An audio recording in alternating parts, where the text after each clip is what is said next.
반갑습니다. 오늘도 하나님의 말씀 앞에 모인 여러분에게 하나님의 위로와 또 격려가 있기를 바랍니다. 지난달 우리가 한 설교에서 로마서의 말씀을 좀 중심으로 몇 가지 생각을 해봤는데, 그 중에서 최근에 우리가 생각했던 내용이 우리가 그리스도를 섬긴다라고 하는 것이 과연 무엇이냐라고 하는 것을 생각을 해봤습니다. 그리스도에게 순종한다, 그리스도를 섬긴다라고 하는 것이 그냥 내 열심과 어떤 내가 많은 일들을 해서 되는 것이 아니고, 내가 그냥 예배당 안에 머물러만 있다고 되는 것이 아니고, 그가 우리에게 주시는 교훈들, 설교와 또 기록된 성경, 이 말씀을 중심으로 해서 우리에게 주시는 그 교훈에 거스르지 않아야 한다. 그것을 잘 충실하게 사는 것이 하나님을 섬기는 것이다, 그리스도를 섬기는 것이다 라고 하는 것을 우리가 함께 생각을 해봤습니다. 그러면서 아무리 내가 많이 열심히 있고 또 내가 많은 수고를 한다 하여도 정작 나 자신이 이 교훈에 거슬러 사는 사람이라면 그것은 그리스도를 섬기는 것이 아니라 오히려 하나님을 능욕하는 일이라 라고 하는 것까지도 우리가 생각을 해봤습니다. 이제 한 달이 지났습니다. 여러분, 이 말씀을 가지고 여러분의 생활에 어느 정도 반영하시면서 살았는지 한번 생각해 보셨으면 좋겠습니다. 지난 한 달의 삶 가운데 내가 과연 이 교훈에 얼마나 충실하여 살았는가, 내게 매일 주시는, 새벽마다 주시는 그 교훈들, 또 매 예배 때마다 주시는 그 교훈들에 내가 얼마나 충실하게 살았는가라고 하는 점을 여러분 잘 기억해 보시길 바랍니다. 그것이 지금 내 신앙생활의 모습입니다. 우리가 한 달의 삶을 점검해 봤을 때 만약에 내가 이 교훈을 잊어버렸고 또 생소하다라고 하면 그것이 지금 내 신앙의 위치인 겁니다. 그리고 내가 그것들을 살려고 마음먹으면 사실은 잊혀지지 않는 일입니다. 왜요? 사는 일이니까요. 숨을 쉬는 일이 잊혀지는 방법이 아닙니다. 왜요? 숨을 쉬고 있는 것이니까요. 마찬가지입니다. 우리가 교훈을 뭔가 따라서 살아간다라고 하는 것은 삶에서 나타나는 것이고 내가 사는 문제이기 때문에 결코 잊어버릴 수가 없는 것이에요. 그런데 지난 한 달 동안 주어진 많은 설교들과 또 성경을 묵상하는 일 가운데서 내게서 남는 교훈들, 내 안에서 발견되는 교훈들, 삶에서 나타나는 교훈에 따라 충실한 모습들이 부족하거나 없다면, 아니면 까맣게 잊고 살아간다면 빨리 돌이키셔야 되는 겁니다. 우리가 교훈을 따르는 일들이 있지 않아야 한다라고 생각을 합니다. 이건 누구나 다 동의하는 바 내용일 것인데, 왜 이것이 잘 안 되는가 생각해 보면 너무 막연하게 생각하는 것이 있는 것 같습니다. 그게 뭐냐면 주님의 재림, 이걸 너무 막연하게 생각하기 때문에 우리가 이 일들을 너무 소홀한 건 아닌가라는 생각을 해봅니다. 저를 생각해 보아도 그런 거예요. 주님이 종말의 때를 우리를 살게 하셨습니다. 주님의 초림과 재림의 이 사이를 우리가 종말이라고 이야기를 하는데, 주님이 오늘이라도 오실 수 있단 말이에요. 지금 오실 수 있단 말입니다. 오늘 내 삶에 주님이 재림하셔서 너에게 어떤 열매가 있는가를 보실 수 있단 말이에요. 그런데 우리는 이 종말이 너무나도 오래된 일이고 기다리는 일이다 보니까 마치 저 먼 미래에 있는 일인 것처럼 당장의 내 삶, 오늘의 내 모습을 점검하지 않을 때가 너무 많이 있는 것 같다 이겁니다. 우리가 이 종말의 때를 살아가는 사람일수록 멀리 봐야 되는 것도 분명히 필요하지만 바로 앞에 있는 것들을 잘 보지 못하면 그것도 넘어지는 일이 됩니다. 여러분, 등산을 하실 때는 어떻게 해야 되냐면 항상 먼 곳을 보면서도 바로 내 눈앞에 있는 그 지면을 잘 봐야 됩니다. 왜냐하면 먼 곳을 보지 않고 그냥 앞만 보고 가면 내가 어디로 가는지 확인이 안 돼요. 정상으로 가고 있는지 아니면 옆길로 빠졌는지 그걸 모릅니다. 중간중간 먼 앞을 보고 가야 내가 바로 가고 있구나 라고 하는 걸 확인할 수 있고, 저기 앞만 보고 가면 당장에 내 눈앞에 나타난 돌부리에도 넘어지게 되고 미끄러지는 일들도 생기는 거예요. 그래서 먼 앞을 보면서도 당장 내 눈앞에 있는 것도 잘 확인하면서 가야 그 등산을 아주 안정적으로 할 수 있게 되는데, 우리 신앙생활이 지금 이 눈앞에 있는 문제들을 못 보는 경향들이 있어 보인다 이겁니다. 그거 아니면 너무 이 앞에만 집중해가지고 엉뚱한 방향으로 가고 있는지도 모르겠다. 그래서 우리가 새롭게 시작한 이 한 달을 맞이한 만큼 오늘 이 4월의 한 달 동안은 우리가 받은 교훈들, 새벽 시간마다 받는 교훈들, 또 매 수요 예배 시간이나 아니면은 우리가 주일 예배 때마다 받는 그 교훈들에 우리의 열매들을 좀 계수하는 시간들이 있으면 좋겠다라는 마음입니다. 그래서 한 달간 여러분이 또 교훈에 맞게 여러분의 삶을 잘 다듬어 가셔서 또 하나님 앞에서 귀한 그런 삶을 살아가게 되기를 바라고, 이런 은혜가 우리 모두에게 있기를 바랍니다. 계속해서 우리는 본진의 내용들을 좀 생각해 보고 있는 중에 오늘은 이 히브리서의 말씀을 중심으로 하나님을 인정하는 삶이란 과연 무엇인가 라고 하는 걸 좀 생각을 해보려고 합니다. 이 주제는 지난번에 살폈던 내가 그리스도를 섬기고 있는가 라고 하는 이 질문과 더불어서 이 성도들에게는 또 굉장히 중요한 질문이고 또 중요한 주제가 됩니다. 왜냐하면 내가 하나님을 인정하는 정도에 따라서, 내가 하나님을 얼마나 내 삶에서 인정하고 있느냐에 따라서 신앙생활의 모습이 완전히 달라질 수 있기 때문에 그렇습니다. 하나님을 내가 어느 정도로 인정하느냐에 따라 신앙생활이 천차만별이 될 수 있다라고 하는 거예요. 여러분도 아시겠습니다만 그리스도인들, 이 땅을 살아가는 그리스도인들에게는 매우 다양한 모습들이 나타나게 됩니다. 누구나 다 30배, 60배, 100배의 열매를 거두면서 사는 것이 아닌 거예요. 마음은 30배, 60배, 100배 그 이상의 열매들을 보이면서 살고 싶지요. 그런데 그렇게 살지 못하는 것이 현실입니다. 누구는 교만하기도 하고 또 누구는 겸손하기도 합니다. 또 누구는 뜨겁지도 차갑지도 아니하는 사람들도 있고, 또 누구는 하나님을 기쁘게 할 마음도 없이 그냥 이 예배당 문턱을 반복적으로 드나드는 경우들도 있습니다. 또 누군가는 내가 필요할 때만, 자기가 필요할 때만 하나님을 찾기도 하는 것을 우리가 보게 돼요.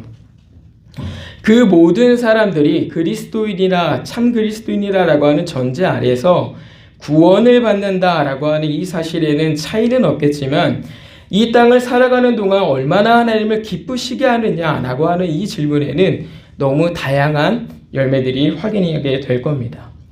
이렇게 달라지는 이유가 어디 있느냐?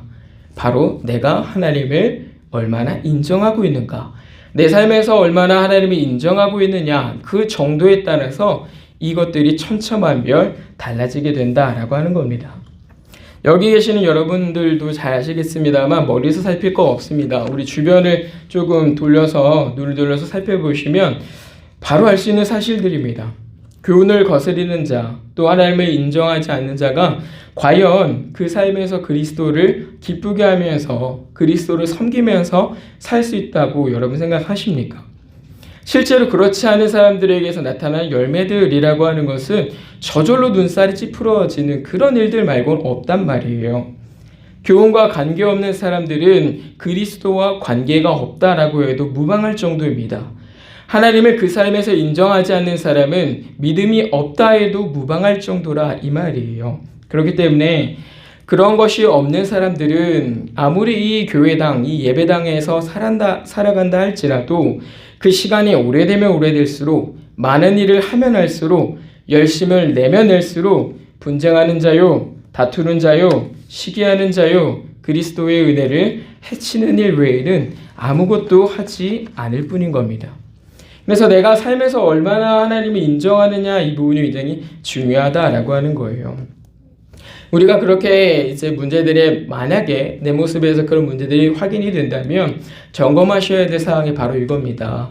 내가 하나님을 인정하고 있는가? 지금 이 정도가 옅어졌거나 아니면 하나님을 인정하는 것이 아예 없는 경우에는 이 문제들이 반드시 발생하게 되는 거예요. 생각해 보십시다. 과연 하나님을 인정하는 사람이 무례하고 방탕하게 이 땅에서의 삶을 살아갈 수 있겠습니까? 이 예배당 안에서의 삶뿐만 아니라 저 세상 가운데 살아가는 그 삶의 현장에서 무례하고 방탕하게 살 수 있겠습니까?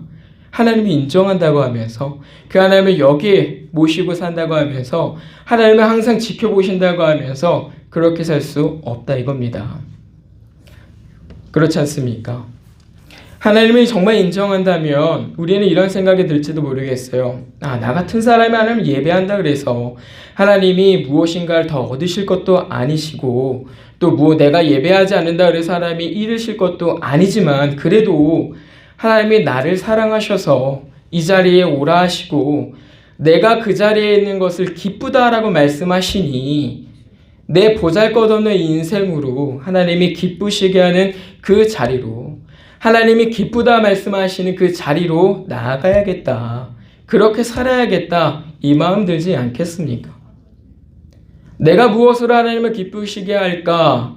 없다 이거예요. 근데 하나님 우리에게 말씀하시는 거 하나 있어요. 내가 너 거기 있는 거 기쁘다. 내가 너 예배하는 거 기쁘다. 이렇게 말씀하신단 말이에요.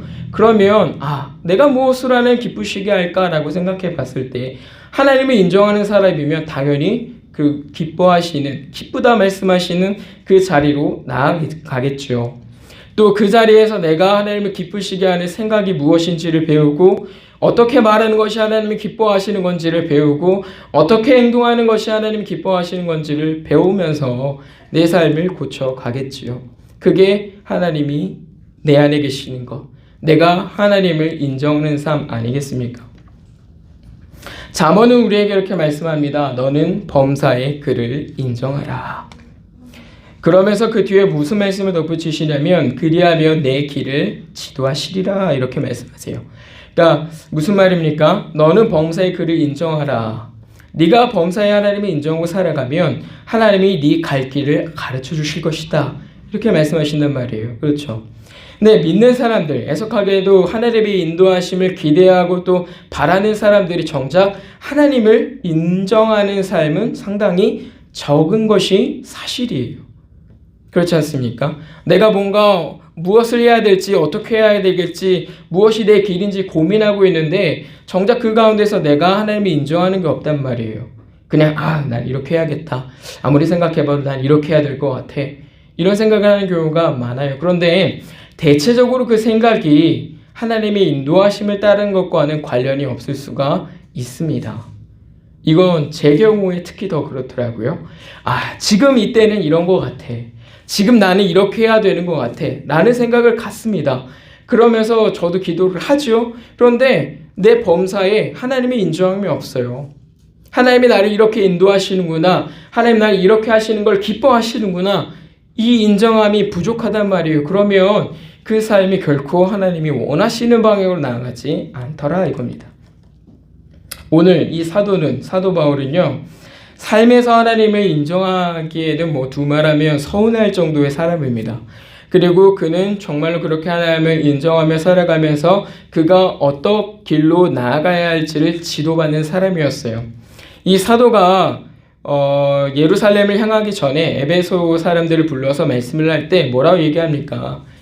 내가 그곳으로 가면 무슨 일이 일어날지는 모르겠지만 성령이 나를 그곳으로 가라 하신다.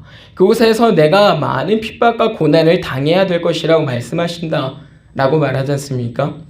내용은 둘째치고 적어도 내가 지금 어느 방향으로 나아가야 할런지 내가 어떤 걸음을 걸어야 할런지를 지도받고 가르침을 받고 있었다 이거예요. 잠언의 말씀이 참으로 그 삶에서 드러나고 있다 이겁니다. 이러한 사도가 오늘 이 히브리서에 나타난 교회의 권면을 하고 있어요.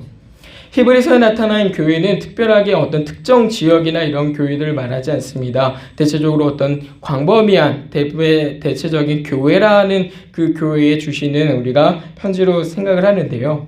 당시 이 히브리서를 기록할 당시의 교회들의 상황을 보니까 대단히 어려운 때입니다. 유대교를 비롯해서 거짓 가르침으로 인해서 유혹이 굉장히 많았던 때고 또 로마 제국이라고 하는 그 나라를 통해서 굉장한 핍박을 받았던 때예요.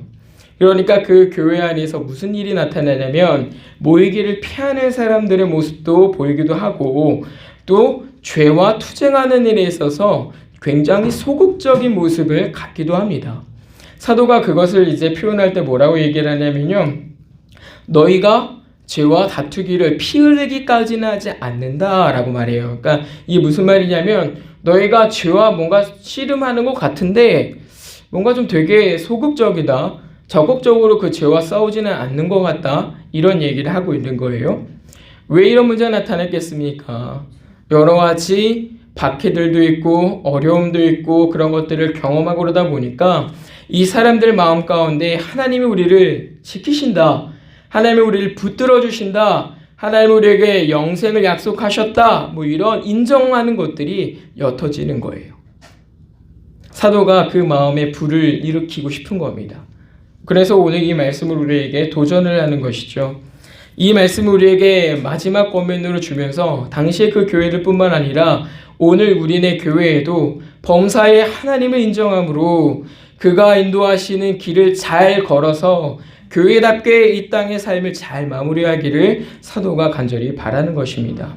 그가 그러했던 것처럼, 그리고 우리 주님이 그러하셨던 것처럼 그때의 교회와 오늘 우리의 교회도, 또 우리 이후의 그 교회에도 그러한 삶을 살기를 간절히 바라는 것입니다. 그래서 오늘 우리가 이 본문으로 조금 몇 가지 생각해 볼 것이, 하나님을 인정한다라고 할 때 우리가 어떤 것들을 인정해야 하는가라고 하는 점과, 또 내가 하나님을 내 삶에서 얼마나 인정하고 살아가고 있는가라고 하는 점들을 생각을 해보고자 합니다. 이것들을 통해서 하나님이 우리를 이 걸음으로 이 길로 가기를 원하시는구나 라고 하는 걸 함께 교훈받기를 원합니다. 오늘 우리가 먼저 하나님에 대해서 인정할 내용, 그 첫 번째는 예수 그리스도께서 우리의 큰 목자시라 라고 말씀하는 겁니다. 예수 그리스도께서 우리의 큰 목자시라.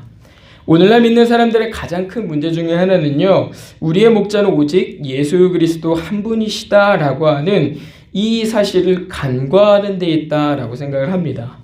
많은 성도들이 뭔가 예수 그리스도를 따르려고 하는데요, 정말 예수 그리스도를 따르는 게 아니라 어떤 특정한 목사를 따르려고 하는 문제들이 발생을 합니다. 마치 그 목사님이 아니면 안 되는 것처럼, 또 어떤 그런 목사님들을 위주로 내가 그에 붙어 있으면 내가 저절로 그리스도를 따라가는 것처럼 생각을 해요. 그런데 사실은 그렇지 않다 이거예요.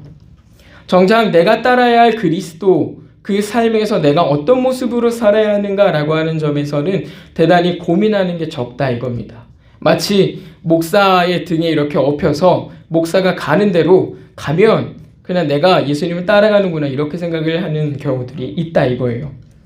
그리고 또 어떤 얘기를 하느냐, 한 분만 따른다 라고 하면서, 예수 그리스도를 따른다 라고 말하면서도 자기의 양무리를 이끄시는 방법 가운데 저와 같은 이제 말씀의 종들을 세우시거든요.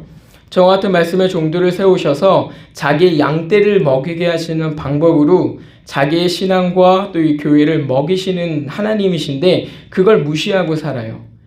속된 말로 저와 같은 목회자들, 교육자들을 무시하고 그 질서들을 존중하지 않고 산다 이겁니다. 그러면서 나는 예수님만 따르는 사람이지 이러고 있어요. 그런데 정말 그것도 예수님을 따르는 것이 아니라 이겁니다. 왜요? 하나님께서, 그리스도께서 자기의 양무리를 이끌어 가실 때에는 그분이 그냥 통째를 다 끌어가실 수도 있지만, 그것보다 저와 같은 목회자들, 말씀의 종들을 쓰셔서 설교라는 것들을 통해서, 또 더불어 함께 있는 말씀을 통해서, 또 성령님의 도우심과 역사하심 가운데 그 양떼들을 이끌어 가시는 방법을 하나님이 쓰신단 말이에요. 하나님이, 그리스도가 그걸 더 기뻐하셨단 말입니다. 그래서 우리가 지금 이렇게 살아가는 건데 그 질서들을 무시하더라 이겁니다. 그것도 예수님을 따라가는 게 아니에요. 이건 성도들에서만 나타날 문제는 아닙니다. 목사인 저와 같은, 교육자인 저와 같은, 강도사인 저와 같은 사람들에서도 나타나는 문제들이 있어요. 어떤 문제들이냐? 성도들, 이 말씀으로 이렇게 양육받아야 되는 이 양들을 살찌우는 일에는 별로 관심이 없는 목사 혹은 목회자들도 있어요. 성도들이 어떤 신앙생활을 하든 그냥 상관없는 목사님들도 있다 이겁니다. 그냥 무조건 그냥 교회 규모만 키우고 이제 하는 그런 목사님들도 있어요. 마치 자기 자신이 교회의 진짜 주인인 것처럼 행동하는 교만한 목사님들도 있다 이겁니다. 또 다른 말로는 예수 그리스도께서 우리의 큰 목자라는 사실을 알기는 하지만 정작 이 목사인 나 자신이, 말씀의 종인 나 자신이 그 그리스도를 따라가는 데 관심이 없는 그런 문제들도 있다 이거예요.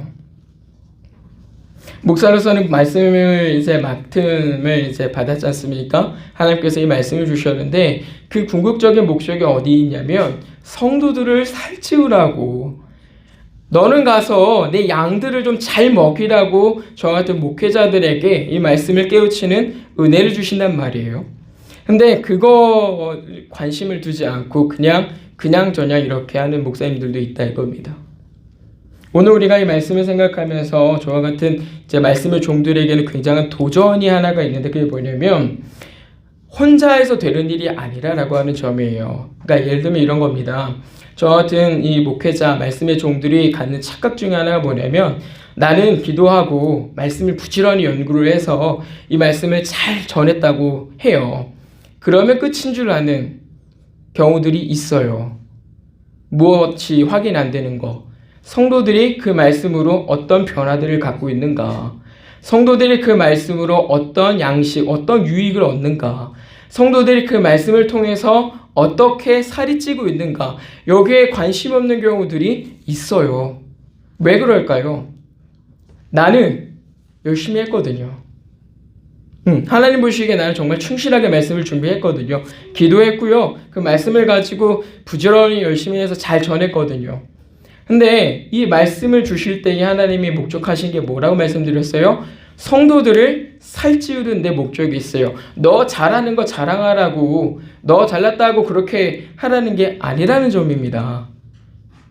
성도들이 어떤 변화들을 보이고 있는가, 이 말씀으로 성도들이 어떻게 살이 찌고 있는가, 만약에 그것이 부족하면 내가 어떻게 해야 이 양들을 더 잘 먹일 수 있겠는가를 고민을 해야 된다 이겁니다. 말씀을 잘 준비하고 전달했다고 해서 끝이 아니라라고 하는 점이에요. 우리가 이것들을 어디서 확인할 수가 있냐면요. 히브리서 13장 17절 말씀에서 우리가 확인할 수가 있는데 제가 잠깐 읽어드리겠습니다. 히브리서 13장 17절 보시면요. 너희를 인도하는 자들에게 순종하고 복종하라. 그들은 너희 영혼을 위하여 경성하기를 자신들이 청산할 자인 것 같이 하느니라. 이렇게 말씀하고 있습니다. 이게 지금 무슨 말씀을 하고 있는 거냐면요. 말씀의 종들, 저와 같은 사람들은요. 성도들의 영혼을 위해서 경성하기를 자신들이 청산할 자인 것 같이 해야 한다라고 말씀하시는 거예요. 이게 무슨 말이냐면 조금 이제 어려운 말이 될 수도 있는데요. 여기서 말하는 경성하다라고 하는 말은 헬라어로 아그리프니스 이렇게 이제 말씀하는 그런 표현이 있는데요. 이거 그냥 넘어가셔도 됩니다. 이런 말씀을 이제 그 단어를 사용하고 있는데 이게 무슨 의미냐면 양떼들을 돌보는 목자가 밤낮 없이 그 양떼들을 들락날락하면서 양의 상태가 어떤가를 확인하는 걸 말해요. 그러니까 밤잠을 설치면서 양들이 지금 어떻게 자고 있나, 양들이 지금 뭘 먹고 있나, 양들이 지금 어디를 가고 있나, 밤낮 없이 그 양떼 사이에서 쫓아다니면서 하는 태도를 이 단어가 이제 표현하는 거거든요. 그런 것들을 굉장히 이제 은혜적으로 표현하는 말인데, 그러니까 그리스도인들의 영혼, 그러니까 성도들의 영적인 생활과 그 복리를 위해서 이 날마다 깨어서 그 사람들의 상태를 끊임없이 점검하고 끊임없이 확인하는 일들을 저와 같은 말씀의 종들이 해야 된다 이 말씀하는 거예요. 이게 어떻게 해야 되는 겁니까? 말씀을 전한다고 끝이 아니라 이거예요. 전했으면 그것이 어떤 상태로 지금 이 성도들에게 변화가 있는지, 어떻게 이 말씀이 자리하고 있는지를 막 확인하면서 이 성도가 이런 모습일 때는 이렇게 좀 해야겠구나 하는 뭐 이런 것들을 말을 하는 겁니다. 양 한 마리가 막 아파서 막 맹해하고 있으면 이제 끌어다가 어디가 아픈지도 막 보고, 또 양이 뭐 너무 배부른 건 아닌지도 좀 살피고, 양이 뭐 이렇게 신나게 뛰놀고 있는지도 좀 보고, 이런 것들을 이제 목사님 저와 같은 사람들이 해야 한다 이거죠. 근데 이 문제가 그냥 되는 게 아니라 이거예요. 여기서 말하는 경성하다라고 말하는 뜻이 뭐냐면 정신을 차려 그릇된 행동을 하지 않도록 타일러 깨우치는 일이라고 하는 말이 이 경성하다라고 하는 말에 이제 담겨 있는 거거든요. 그러니까 성도들이 정신 못 차리고 그냥 가만히 있지 않도록 이 목회자가 계속 그들을 깨워줘야 된다 이거예요. 정신 못 차리고 그릇된 행동을 하지 않도록 타일러서 그들을 깨우치는 일들을 해야 되는데, 그것들을 어떻게 해야 되냐면 밤낮으로 해야 된다 이거예요. 했습니까? 뭐 잘하셨습니다. 이거 안 됩니다. 잘하셨습니다. 이거 잘못됐습니다. 라든가 뭐 이런 정도의 어떤 말씀을 전하고 난 다음에 그 성도들의 상태를 잘 살펴야 되는 그런 책임이 있다 이거예요. 근데 여기서 하나 더 큰 짐이 주어지는 게 뭐냐면요. 성도들이 이제 늘 항상 신앙생활을 잘하면 좋은데 잘 못할 때가 있잖아요. 그러면 그 책임을 누구에게 져야 되냐? 나에게로 갖고 오는 거예요. 여기 보시면 청산하다라고 말씀하지 않습니까? 그 단어가 갖는 의미가 그거예요. 이 성도들의 죄에 빠지는 문제들, 이 성도들이 갖는 이 회개의 문제들이 마치 내가 회개해야 될 것처럼 해야 된다 이거예요. 그만큼 그 성도들을 살찌우기 위해서, 성도들이 병들지 않도록 하기 위해서 목회자로서 짊어지는 책임과 부지런함이 남다르다 이거예요. 근데 그 일들을 늘 기쁘게 하면 좋은데 늘 기쁘게 할 수가 있습니까? 없습니까? 그게 쉽지가 않다 이거예요. 그래서 그 다음에 권면대로 뭐가 있습니까? 성도들에게 말하기를 목사들이 이 일을 즐거움으로 할 수 있도록 그들에게 근심거리가 되지 않도록 하라라고 말씀을 하고 있는 거예요. 이 말은 뭐냐면요. 성도들로서 이 목사를 따를 때 어떻게 해야 되냐라고 하면 내게 주신 목사들, 그러니까 담임 목회자가 대표적인 예인데요. 내게 주신 말씀의 종들이 하나님께서 내게 주신, 나를 먹이려고 주신 종인 줄 알고, 목자인 줄 알고, 그가 주시는 말씀과 그를 통해서 주시는 교훈들에 내가 즐거운 마음과 기쁜 마음으로 반응해서 그가 그 목회를 감당하는 일에, 말씀을 전하는 일에 근심과 불편함이 없도록 즐거움이 있도록 그렇게 하라라고 말씀을 하는 겁니다. 그러니까 이 성도들이 담임 목회자나 아니면 교회 안에 주시는 교육자를 대하실 때는 어떤 생각을 하셔야 되냐면 하나님이 지금 저를 통해서 나를 성장시키기를 기뻐하시는구나. 하나님이 지금 저희를 통해서 나를 먹이시기를 원하시는구나.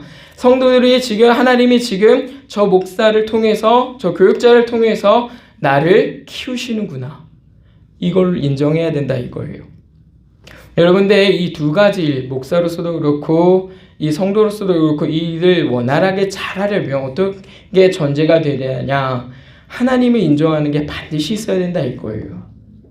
예를 들어서 저 같은 말씀의 종들이 하나님, 아니 저기 옆에는 저렇게 가만히 둬도 잘 뛰어놀고 잘 살고 잘 먹는 그런 양들이 있는데 왜 나를 여기다 두셨습니까? 이러면 된다 안 된다? 안 된다. 하나님이 지금 이 양떼를 내게 맡기셨구나.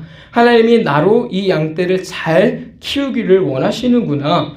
그럼 내가 이 양떼를 잘 키워야겠구나. 이런 인정함이 있어야 되고 이 성도로서도 왜 이런 목자를 우리한테 주셨어? 저 옆에 교회 보니까 저기 유튜브 보니까 이런 목사님들도 있던데 이게 아니라 이 목사님을 하나님께서 내게 먹이시는 그런 목자로 주신 분이시구나 라고 하는 걸 인정하고 가야 된다 이거예요.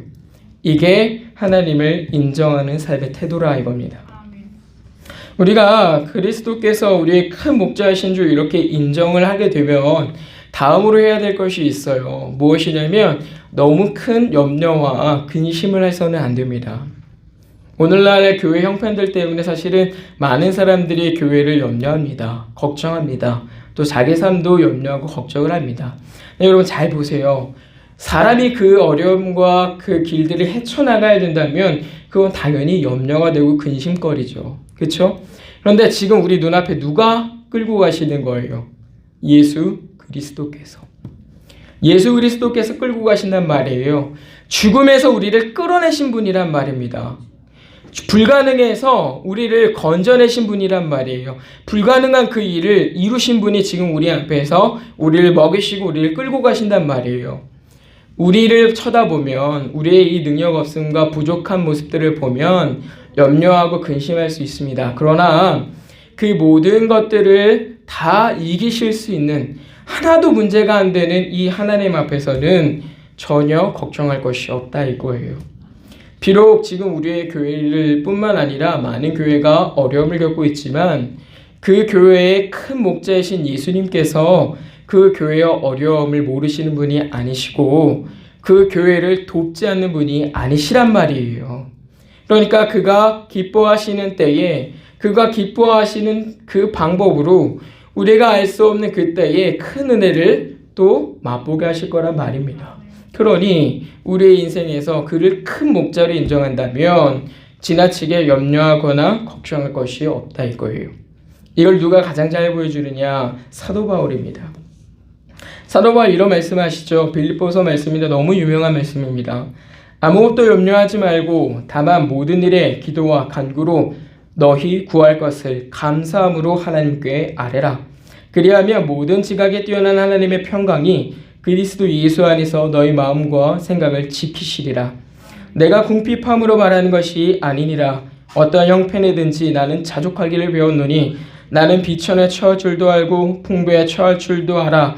모든 일 곧 배부름과 배고픔과 궁핍에도 처할 줄 아는 일체의 비결을 배웠노라. 내게 능력 주시는 자 안에서 내가 모든 것을 할 수 있느니라. 이 곤고와 환난과 핍박이 사도 바울 앞에 있는데 왜 그가 그 가운데서 평안한 겁니까?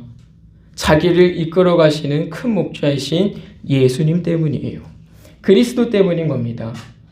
우리 삶에서도 그러한 열매들, 그러한 믿음들이 있게 되기를 바랍니다.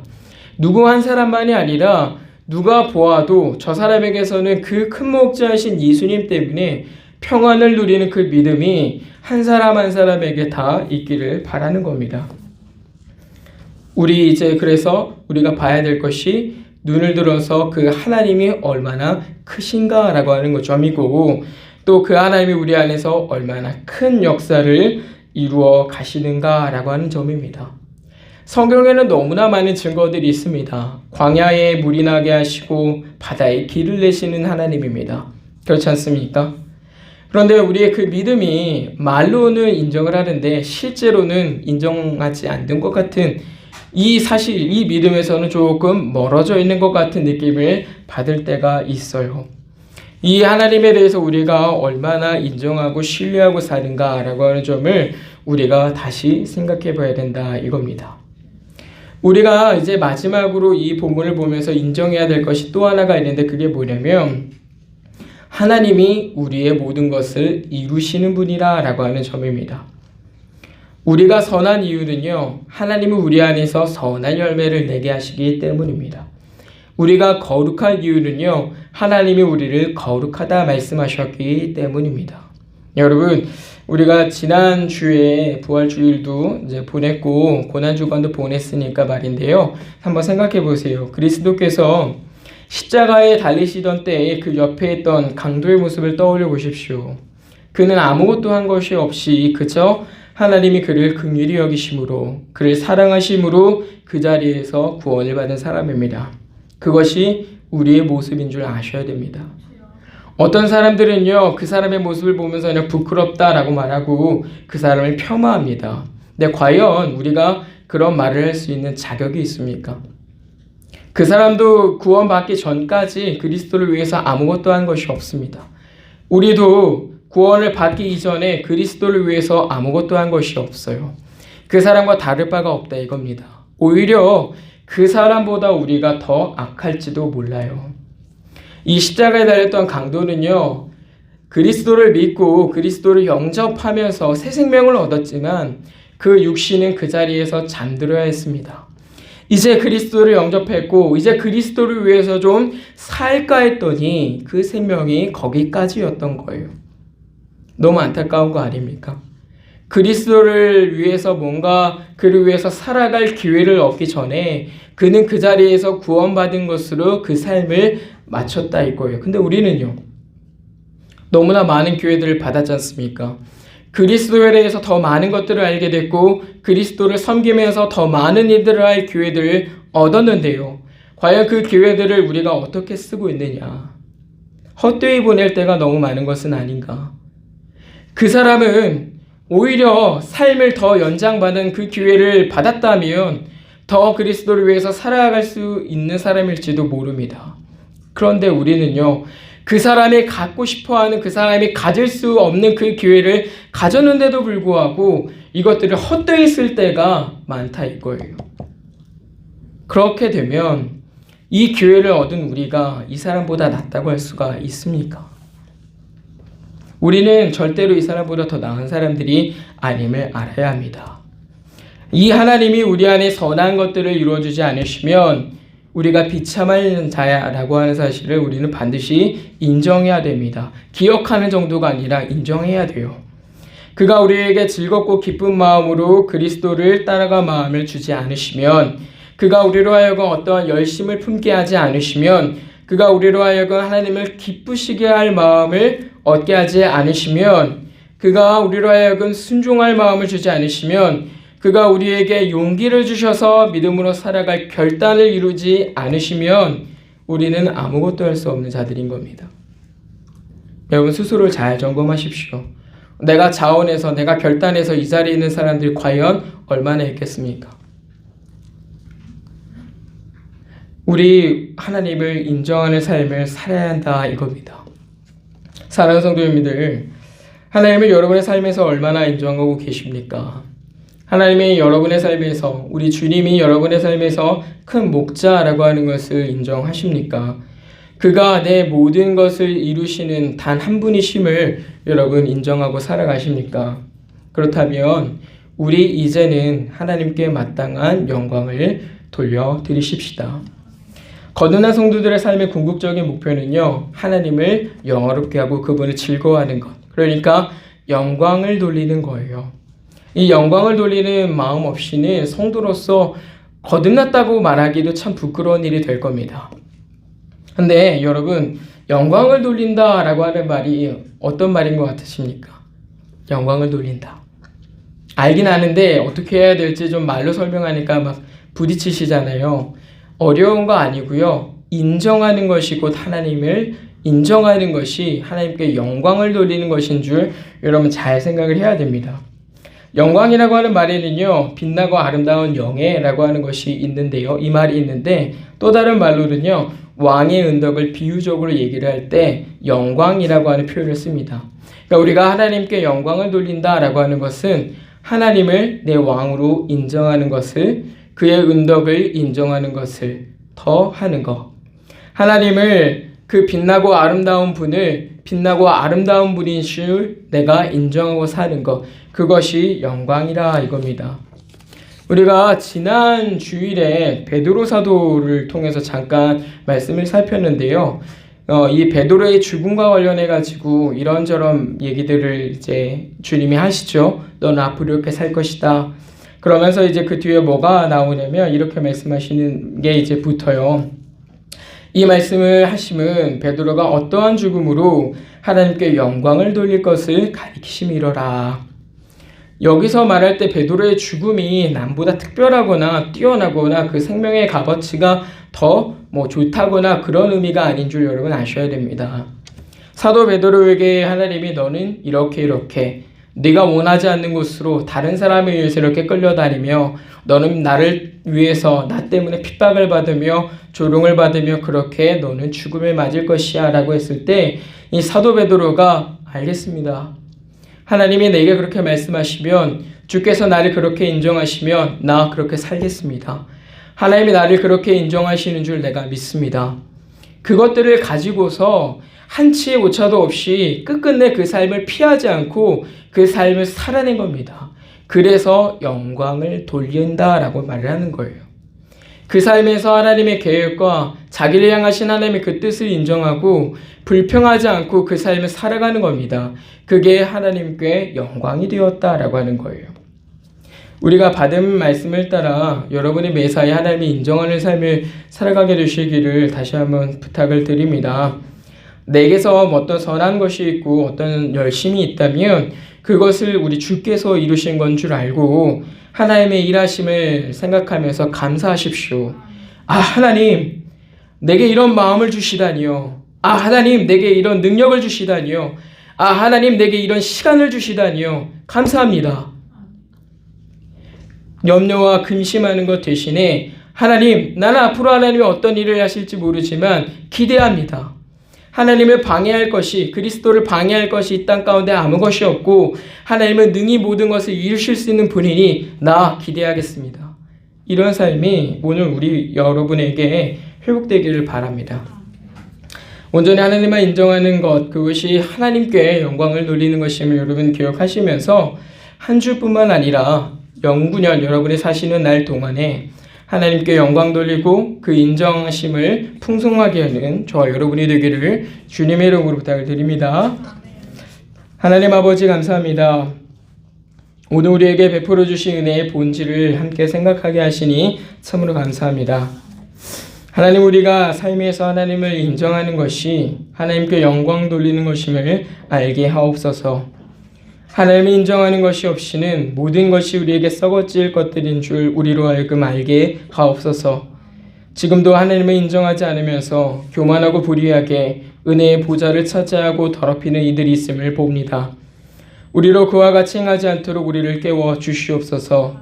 곤고와 박해 속에서 하나님의 인정함으로 평안을 누리던 사도의 모습도 봅니다. 우리로 하여금 삶에서 당신이 인정하는 마음을 우리에게 많아지게 하시옵고 진정한 평안을 맛보게 하시옵고 하나님의 선한 일들을 믿음으로 기대하는 교회가 되게 하여 주시옵소서. 자기의 죽음이 있음을 알면서도 하나님의 걸어옴을 인도하심을 인정하며 끝끝내 살았던 사도의 모습도 또 그와 더불어 살았던 교회의 모습도 함께 기억합니다. 우리의 인생의 삶이 그와 같이 같은 삶이 되도록 아버지 은혜를 주시옵고 무엇보다 하나님을 기쁘게 하는 삶이 되게 하옵소서. 감사드리며 예수님 이름으로 간절히 기도드리옵나이다. 아멘.